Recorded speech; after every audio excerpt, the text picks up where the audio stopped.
Putin समझ के पुदीना समझे क्या? फायर है पुतिन। क्या? फायर है पुतिन। मेरे दोस्तों, मेरे स्टूडेंट्स, आज मैं आपको बताने वाला हूं रशिया और यूक्रेन के बीच में जो मेजर कॉन्फ्लिक्ट चल रहा है उसका basic origin. As a teacher मुझे पता होना चाहिए, मेरे दोस्तों को पता होना चाहिए कि इसके पीछे की जो कहानी है वो क्या है। ये बेचारा आप देख रहे हैं ज़ेलेंस्की, ये हमारा शेर व्लादिमीर पुतिन। ये कहानी है 1961 से 1962 के बीच की, 1961 से 1962 के बीच की, जिस क्राइसिस का नाम कहते हैं क्यूबन मिसाइल क्राइसिस। इसमें क्या होता है कि ये अमेरिकन्स हैं, ये अमेरिकन्स जो हैं अपने बैलिस्टिक मिसाइल्स को, न्यूक्लियर वेपन्स को डिप्लॉय कर देते हैं। कहां पे? तुर्की के पास। क्यों? क्योंकि तुर्की एक ऐसा देश है जो अमेरिका के साथ नाटो के अलायंस में है। किसके? नाटो के अलायंस में है। और नाटो के अलायंस का मतलब आप जानते हैं कि एक देश दूसरे देश की बहुत जी जान से उसकी हेल्प करेगा, तो ये क्या करते हैं अमेरिकन्स तुर्की के अंदर अपनी मिसाइल्स को डिप्लॉय करते हैं, बैलिस्टिक मिसाइल्स को, न्यूक्लियर वेपन्स को यहां डिप्लॉय कर देते हैं। और जो तुर्की है वो बहुत नियर बाय है किसके? रशिया की, बहुत नियर बाय है रशिया के। और जो रशिया है वो शांत बैठने वाला नहीं है। सब दुनिया जानती है व्लादिमीर पुतिन कभी भी शांत नहीं बैठ सकता। अगर उसकी इज्जत पे आ गई वो कभी शांत नहीं बैठता। तो उसने क्या किया? इमीडिएट एक्शन लेते हुए जो अमेरिका यूएसए के पास है एक देश क्यूबा के अंदर अपने न्यूक्लियर वेपन्स को, बैलिस्टिक मिसाइल्स को यहां तैनात कर दिया कि भाई अगर तुम शेर हो तो हम तुम्हारे ऊपर हैं, वो शवा शेर है, हम तुमसे हारेंगे नहीं। उसके बाद क्या होता है कि यूएस और रशिया के बीच में इन दोनों की जो प्रेसिडेंट है वो मिलके शांति समझौता करते हैं। क्या करते हैं? शांति समझौता करते हैं। शांति समझौते में ये दोनों आप देख रहे हैं, ये है रशिया के उस टाइम के प्रेसिडेंट और ये है अमेरिकन प्रेसिडेंट। इनका नाम है जॉन एफ कैनेडी और ये निकिता। ये क्या है? निकिता। ये दोनों समझौता करते हैं कि भैया आप क्यूबा से अपनी मिसाइल हटाओ और आप तुर्की से अपनी मिसाइल्स को हटाओ कि दुनिया पे तीसरे विश्व युद्ध का खतरा मंडराने से दूर रहे। उसके बाद क्या होता है? नेक्स्ट में ये मिसाइल्स को हटा देते हैं। उसके बाद 1991 में 1991 में जो यूएसएसआर था पहले, वो टूट के 15 देशों में बढ़ जाता है। उसके अंदर सबसे बड़ा जो देश है वो है रशिया। ये है रशिया, फर्स्ट नंबर पे आप देख रहे हैं, ये है रशिया। और ये बाकी के 15 देश हैं, आप देख रहे हैं छोटे इसको मिला के। लेकिन इसमें 6th वाला जो है वो है मेजर, रशिया, और ये है 6th मेजर। इसका नाम है क्या? यूक्रेन, जो आप देख रहे हैं बिल्कुल ये वाला है। इस जगह पे आप देखेंगे यहां से रशिया की आर्मी 1 लाख की आर्मी टैंक्स लेके पूरा का पूरा अंदर इसके कैपिटल तक घुस चुकी है, जिसका नाम है कीव। क्या नाम है? कीव नाम है इसका। अब कॉन्फ्लिक्ट आप समझ चुके हैं कि भाई इन दोनों के बीच में चल रहा है, यूक्रेन और रशिया के बीच में चल रहा है।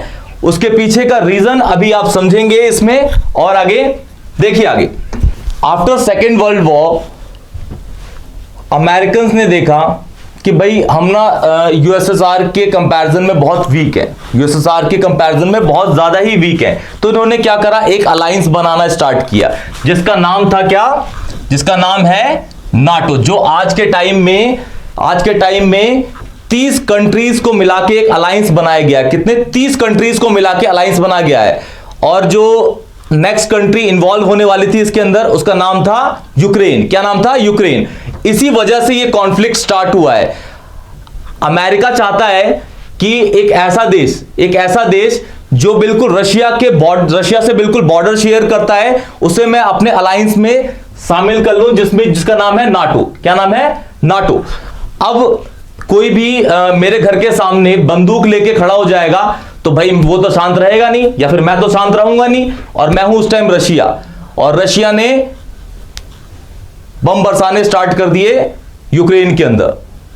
वो बिल्कुल अपना डिफेंसिव नहीं, बिल्कुल अपना काउंटर एक्ट करके चल रहा है उसको कि भाई अगर मेरे द्वार पे कोई भी बंदूक लेके खड़ा होगा तो मैं उसको बख्शूंगा नहीं।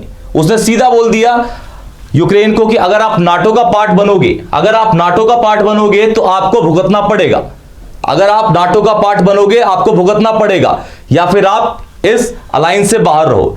लेकिन अमेरिकन एंड नाटो कंट्रीज ने उसको पहले सपोर्ट किया कि भाई आप लड़ो, हम आपके साथ हैं। लेकिन जैसे ही रशिया ने उस पर अटैक कर दिया, वो सारे के सारे पीछे हट गए। क्योंकि आप जानते हैं रशिया में जो उसका प्रेसिडेंट है व्लादिमीर पुतिन, वो एक शेर है, वो एक शेर है।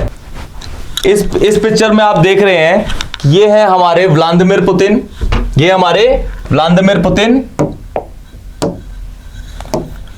ये हमारे व्लादिमीर पुतिन, ये फ्रांस के राष्ट्रपति हैं, ये जर्मनी की चांसलर है, और ये बेचारे यूक्रेन के प्रेसिडेंट है जो मुंह लटकाए खड़े हो रखे हैं, जिन्होंने बेचारे पे बहुत अत्याचार कर दिया है। रशिया के प्रेसिडेंट ने आज के टाइम में ये अपना घर बार छोड़ के बंकर में छुप चुके हैं। तो ये इसकी पूरी कहानी थी। स्टार्टिंग से मैं आपको पूरा एक ओवरव्यू दे देता हूं। स्टार्टिंग क्यूबा मिसाइल से हुई, जहां पे क्या करा, अमेरिका ने तुर्की पे अपने न्यूक्लियर वेपन्स को डिप्लॉय किया। उसके बाद उसको काउंटर एक्ट करने के लिए रशिया ने क्यूबा पे अपने मिसाइल्स को तैनात कर दिया। उसके बाद इन दोनों के बीच में, रशियन प्रेसिडेंट और अमेरिकन प्रेसिडेंट के बीच में एक समझौता हुआ। उन्होंने बोला कि भाई आप अपनी मिसाइल हटाइए, हम भी अपनी मिसाइल हटाते हैं। इसके बाद जो आपका जो शीत, उसको कहते हैं हम शीत युद्ध कहते हैं, जो भी हमारा पीरियड चला उसे शीत युद्ध कहते हैं। शीत युद्ध चलते उसके बाद नाटो का भी बहुत ज्यादा विस्तार हुआ, यूएसएसआर टूट गया, अमेरिका सुपर पावर बन गया, रशिया दब गया। अमेरिका ने रशिया के ऊपर बहुत सारे सैंक्शंस लगा दिए। रशिया की अर्थव्यवस्था, इकोनॉमी बहुत ही नीचे हो गई, अमेरिकन बहुत ज्यादा बढ़ गए इकोनॉमी में। लेकिन रशिया तो रशिया है। अगर रशिया के घर पे कोई आके अटैक करेगा, या फिर उसके साथ बॉर्डर शेयर करने वाला उसके पहला अलाई जो यूएसएसआर में था, उसको अगर कोई नाटो में लेने की कोशिश करेगा, उसके बॉर्डर पे अपने आर्म्स के एम्यूनिशंस को डिप्लॉय करेगा, तो रशिया शांत नहीं रहेगा। रशिया तो बम बरसाएगा ही। ये बेचारा आज के टाइम में घर में छुप के बैठा हुआ है। तो ये इसका पूरा सार था बेटा, दोस्तों, इसका पूरा सार था। तो इस वीडियो को आप देखिए, इस वीडियो पे आप समझ जाएंगे कि भाई इसका बेसिक ऑरिजिन, और लास्ट में आप देख ही रहे हैं न्यूज चैनल्स पे कि क्या हो रहा है, और ये कब थमेगा कोई नहीं जानता। लेकिन आई प्राउड कि हमारा ये जो दोस्त है व्लादिमीर पुतिन, जिसने हमारी 1971 में बहुत हेल्प की, जब अमेरिका, जॉर्डन, ब्रिटेन, तुर्की ये सारे अपने शिप्स लेके, सबमरीन्स लेके हमारे देश पर अटैक करने आ रहे थे, तो यही हमारा इकलौता दोस्त था।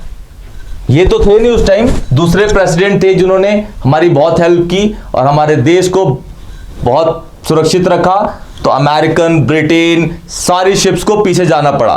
तो ये रशिया हमारा सबसे अच्छा दोस्त है। I love Russia as a Indian. Thank you so much. Tata, bye bye.